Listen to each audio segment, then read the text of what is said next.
Good morning. Today is the 12th of March, 2023, and we're looking at Loma Arriba 2 or Loma Arriba 2 here in Guayacan, EntreAguas. It's been raining quite a bit.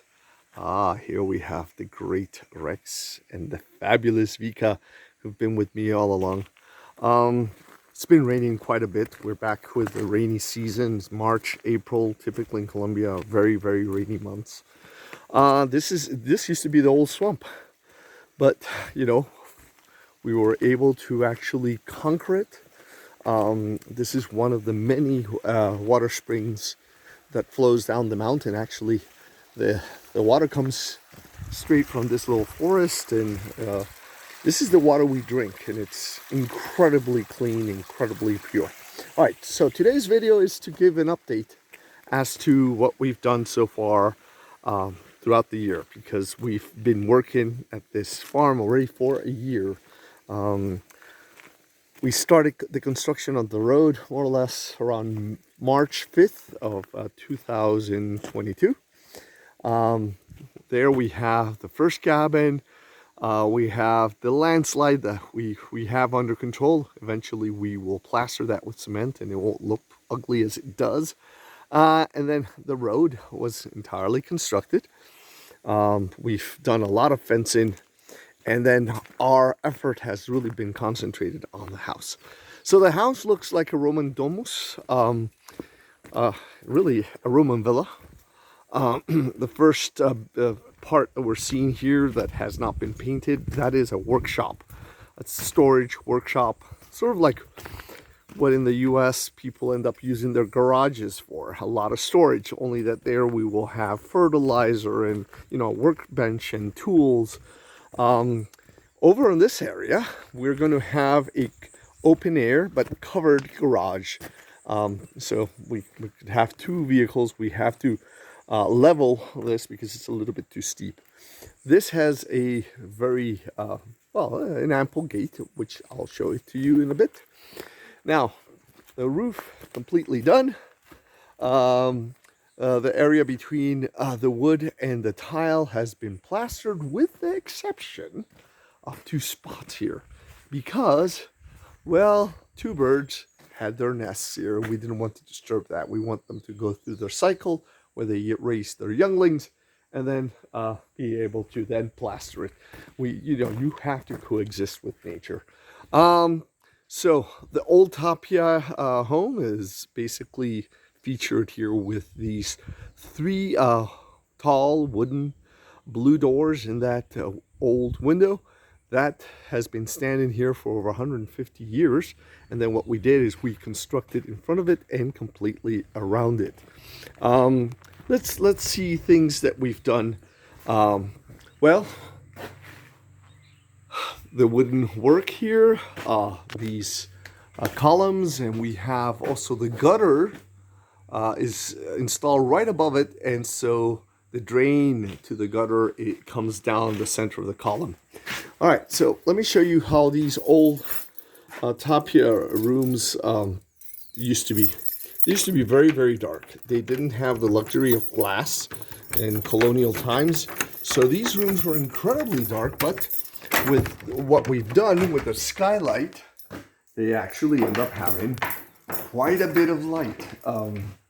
So right now we're storing the floor tile here because we were working on this by sections.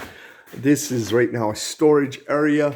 But again, once this is painted, because we see all the effect of when we took the old roof off and it got wet. We obviously have to sand this down and replaster. It's going to be very, very different. It's going to be also the main entrance. This is going to be the main entrance to the house. So we will open that threshold again. It used to be a door to the backside. And obviously the idea is to put floor tile. This room is no different. The three old Tapia rooms, four actually, have skylights. So this is a sitting area, a bit like a porch. We could see the corral that's used when we have to, treat the animals and just check them and make sure they're up to date with, their vitamins. Okay, this is the gate of the workshop. We're not there yet with regards to installation, but okay, all right. So we've done a lot of iron work here. So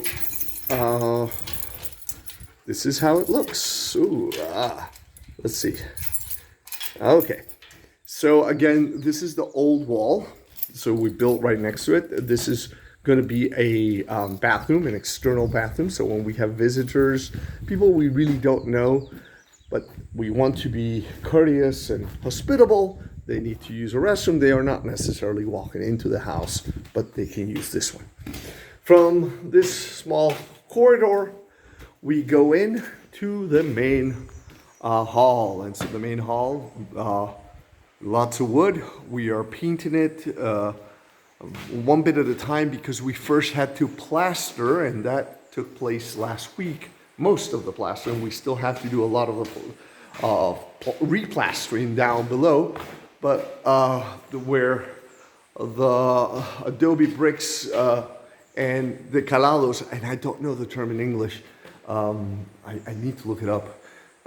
It's an Arabic word that's used for that structure that allows you to have airflows between rooms. So this is being plastered. This is the kitchen area. The kitchen area right there where I'm focusing the center of the frame. That's where the stove is going to be. This is going to be a kitchen countertop. Over here, another one. Oh, it continues over here, and over here, it's going to be like a bar.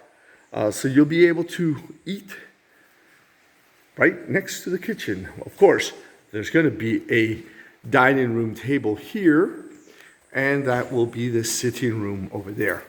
Okay, the other thing we have the staircase. We have the indoor bathroom. It's going to have a small shower, toilet, sink. Let's see. Again, this is for when you have guests. This is one of the rooms. It's done. It's right now the floor is dirty because we've been again in construction.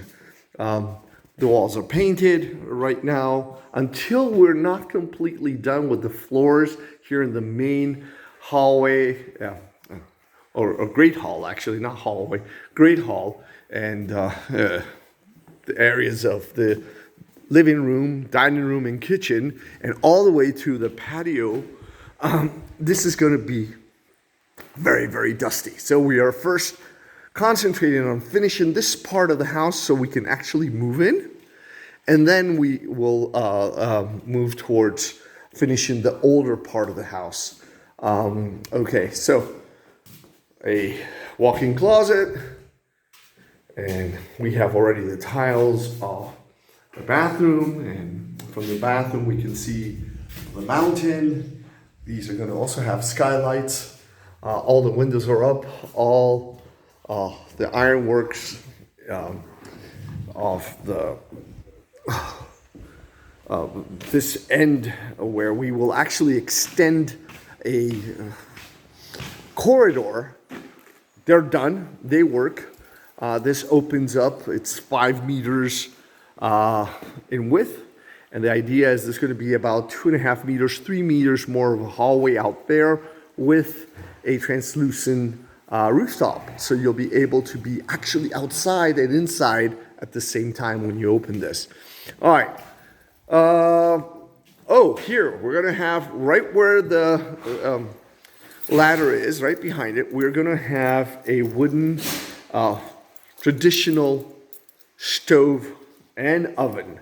So that's going to be pretty good. Here is the laundry room, and because it does rain quite a bit here in this part of Colombia, you need a place where you can dry your clothes. Here we don't use dryers as you would in the States. It just would be a waste of energy. You don't need it. There's a lot of sunlight throughout the year. All right, we finally were able to move most of the things out of this area. As you can see, we have not poured the concrete slab. The idea is this week the electricians come, they lay all the tubing and the electrical wiring will be in place. And then once that is done, Dewey will come right behind and pour the concrete slab. Here we have the rail on which the gate will slide. This is going to be a sliding gate. It's going to slide over to the left. That way we actually gain a lot of space. So this is right now, still there's a lot of work. All the plastering that will take place here, the painting of this. So there's quite a bit to be done, but progress has taken place.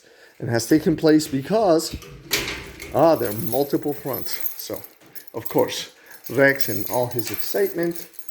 I right now walk around with all these keys, a little bit like a jailer. All right, one of the rooms, in my opinion, the one that is my favorite, is the library, the study. Again, floor tile. The next month, we're focusing on finishing all of this. Oh, that is the internet repeater, because we need that. And here we have